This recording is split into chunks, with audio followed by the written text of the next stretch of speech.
Hello, નમસ્કાર વિદ્યાર્થી મિત્રો। આજે આપણે વાત કરીશું બાગાયતી કૃષિ પાક લેવલ 1 ધોરણ 9ની અંદર વિષય છે એગ્રીકલ્ચર। મારું નામ છે પરમાર વિપુલ કુમાર, વોકેશનલ ટ્રેનર એગ્રીકલ્ચરની અંદર ફરજ બજાવું છું ગવર્મેન્ટ સેકન્ડરી સ્કૂલ ચિંગસરની અંદર। આજે આપણે વાત કરીશું પ્રકરણ 4ની અંદર ટોપિક છે જૈવિક ખાતરો એટલે કે બાયો ફર્ટિલાઇઝરો। જૈવિક ખાતરોમાં ફાયદાકારક સૂક્ષ્મ જંતુઓ જેવા કે બેક્ટેરિયા, ફૂગ, શેવાળ પૂરતી માત્રામાં સમાવિષ્ટ હોય છે।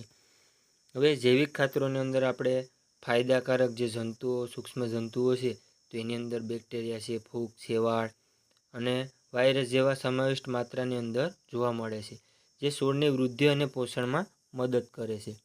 હવે જે શું કરે કે છોડની વૃદ્ધિ, છોડના પોષણની અંદર આપણને મદદ કરે છે। તેઓ જટિલ કાર્બનિક પદાર્થોનું વિઘટન કરે છે અને છોડ માટે તેમને સરળતાથી ઉપલબ્ધ બનાવે છે।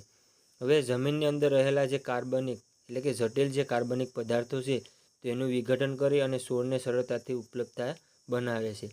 તેમાં રહેલા બેક્ટેરિયા દ્વારા વાતાવરણમાં હાઇડ્રોજન હાજર નાઇટ્રોજનનું જમીનમાં સ્થાપન થાય છે। હવે જેની અંદર રહેલા બેક્ટેરિયાઓની વાત કરીએ તો એ બેક્ટેરિયાઓ વાતાવરણની અંદરથી જે હાજર નાઇટ્રોજન હોય એ નાઇટ્રોજનનું જમીનની અંદર સ્થાપન કરે છે, જે છોડના વિકાસની અંદર મદદરૂપ થાય છે। બાયો ફર્ટિલાઇઝરમાં રહેલા સૂક્ષ્મ જંતુઓ જમીનમાં પોષક તત્વો ઉમેરે છે અને તેને જાળવે છે। હવે બાયો ફર્ટિલાઇઝર છે તો બાયો ફર્ટિલાઇઝર જમીનની અંદર જે પોષક તત્વો છે એ ઉમેરે છે, જેની અંદર સૂક્ષ્મ જંતુઓ રહેલા છે બાયો ફર્ટિલાઇઝરની અંદર, તો એ વાતાવરણમાંનું નાઇટ્રોજન છે એ જમીનની અંદર સ્થિરીકરણ કરી અને જમીનમાં નાઇટ્રોજન અને અલગ અલગ જે પોષક તત્વો છે એ ઉમેરે છે અને તેમને જાળવતા હોય છે। આમ તેમના ઉપયોગથી જમીનની ફળદ્રુપતા પણ વધે છે। હવે આમ તેના ઉપયોગ કરવામાં આવે તેના ઉપયોગથી જમીનની ફળદ્રુપતા વધે છે। બાયો ફર્ટિલાઇઝર સાથે જંતુનાશક, ફૂગનાશક, નીંદણનાશક અને કૃત્રિમ ખાતરો ક્યારેય મિશ્રિત કરવા જોઈએ નહીં। હવે બાયો ફર્ટિલાઇઝરો છે તો એ બાયો ફર્ટિલાઇઝરો છે એની અંદર ક્યારેય પણ રાસાયણિક દવાઓ, વીડીસેડ દવાઓ, ફૂગનાશકો, નિંદામણનાશકો, કૃત્રિમ ખાતરો કે જે કેમિકલ જેની અંદર હોય એ એની સાથે મિશ્ર ક્યારેય પણ કરવા જોઈએ નહીં। હવે છે બાયો ફર્ટિલાઇઝરનું વર્ગીકરણ। બાયો ફર્ટિલાઇઝરને મોટાભાગે બે જૂથમાં વહેંચી શકાય છે। પહેલું છે એ નાઇટ્રોજનમાં સ્થાપન કરતા બાયો ફર્ટિલાઇઝર। પહેલું છે નાઇટ્રોજનનું સ્થાપન કરતા બાયો ફર્ટિલાઇઝર, તેઓ વાતાવરણમાં રહે નાઇટ્રોજનનું જમીનમાં સ્થાપન કરે છે। હવે જે આવા ખાતરો છે જે નાઇટ્રોજનયુક્ત એટલે કે બાયો ફર્ટિલાઇઝર, તો જે નાઇટ્રોજનનું જમીનની અંદર સ્થાપન કરતા બાયો ફર્ટિલાઇઝર, તો જે વાતાવરણમાં રહેલો નાઇટ્રોજન છે એનું જમીનની અંદર સ્થિરીકરણ કરી સ્થાપન કરે અને જમીનમાં નાઇટ્રોજન છે એ પૂરો પાડે છે। ઉદાહરણ તરીકે રાઇઝોબિયમ છે, સાયનોબેક્ટર છે, એઝોટોબેક્ટર છે, એઝોસ્પેરિલિયમ છે।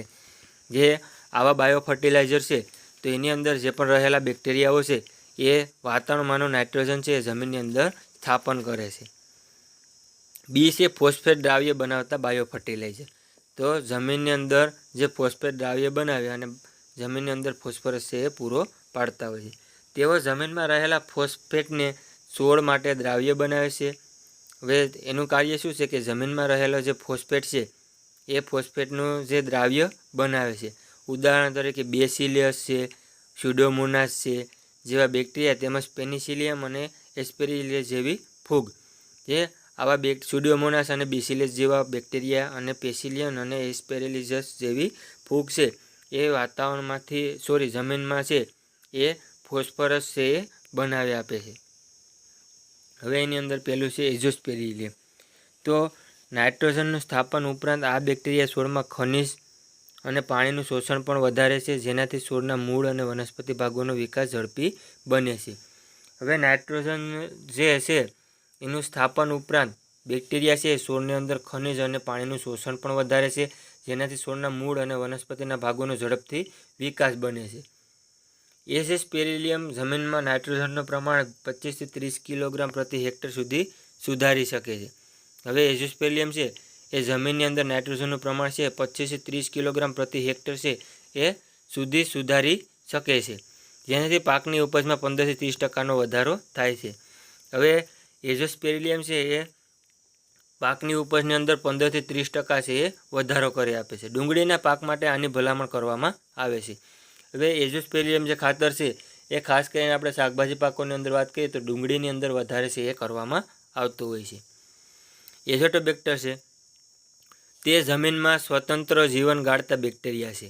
એઝોટોબેક્ટર છે તો એ સ્વતંત્ર જીવન જમીનની અંદર ગાળતા બેક્ટેરિયા છે, જે નાઇટ્રોજનનું સ્થાપન કરે છે અને vitamin 3 group, indole acetic acid અને જીબ્રેલિક એસિડ જેવા છોડના વિકાસને પ્રોત્સાહન આપતા પદાર્થો પેદા કરે છે.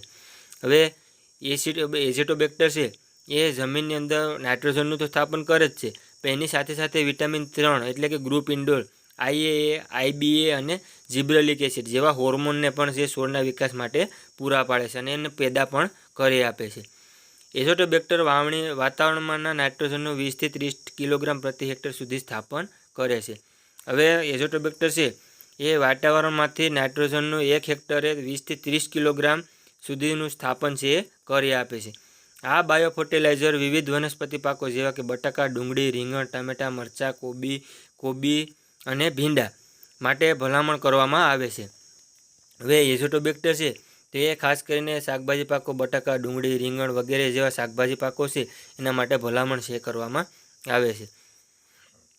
નાઇટ્રોજન સિવાય આ બેક્ટેરિયા પાક માટે નુકસાનકારક બેક્ટેરિયા વિરોધી અને ફૂગ વિરોધી સંયોજનના ઉત્પાદનમાં સક્ષમ છે. હવે એના ઉપરાંત જે આ બેક્ટેરિયા છે એ પાક માટે નુકસાનકારક જે બેક્ટેરિયા અથવા તો ફૂગ અથવા તો એના વિરોધી સંયોજનના ઉત્પાદનમાં સક્ષમ હોય છે. હવે આકૃતિની અંદર આપણે જોઈ શકીએ કે એઝોસ્પેરિલિયમ છે એ બેગની અંદર ખાતર જોવા મળે છે અને એઝોટોબેક્ટર પણ આપણે જે ભૂરા પડતા દાણાદાર સ્વરૂપની અંદર આપણને આકૃતિની અંદર જોવા મળે છે.